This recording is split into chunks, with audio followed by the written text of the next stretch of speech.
Good afternoon, everybody. Today, we're going to present and talk about a really important guy in history of sports basketball. His name is Robert Montgomery Knight. So, on October 25 of the year 1940 in Ohio, a baby was born. He was Bob Knight.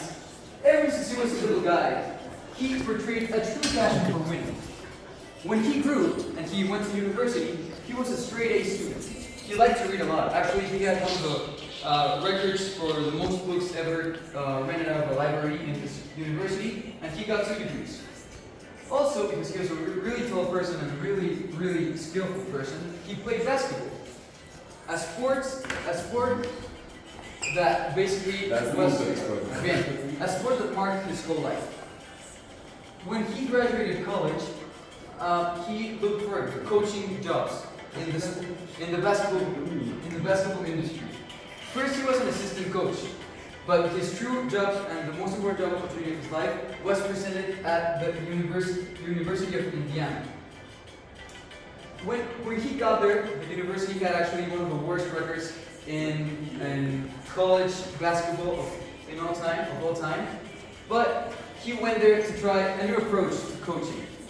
He was quite a controversial guy because he was really tough, but he wanted to get the best out of all of his players. His methods weren't always approved, but after 29 years in Indiana and after reversing the tremendous and horrible record that the university had, he was actually fired because he was seen abusing another student. So, in the year 2000, he was fired. After almost 30 years of having a coaching career, he was fired, and he was rehired in Texas University to coach again. Now, after so much time reflecting if his methods were correct, people started questioning. Is he changed? Is he going to change the way he coaches? Is he going to improve? Does the end justify the mean?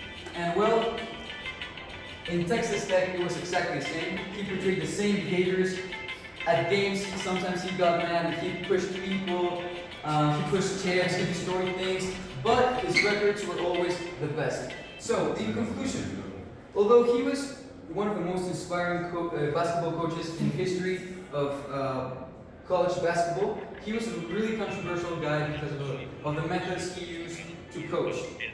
So, la moraleja de la historia, what you need to get from this story, I assume because we're in a business class, is that there are different approaches that you can use to manage people. And perhaps Bob Knight's approach wasn't that well seen, but it was effective. So now the question that you need to think of is, does the end justify the mean? Like, are you willing to do anything it takes to get the results? Are the results everything that matters? Or do you actually need to care about people and care about the process? Thank you very much.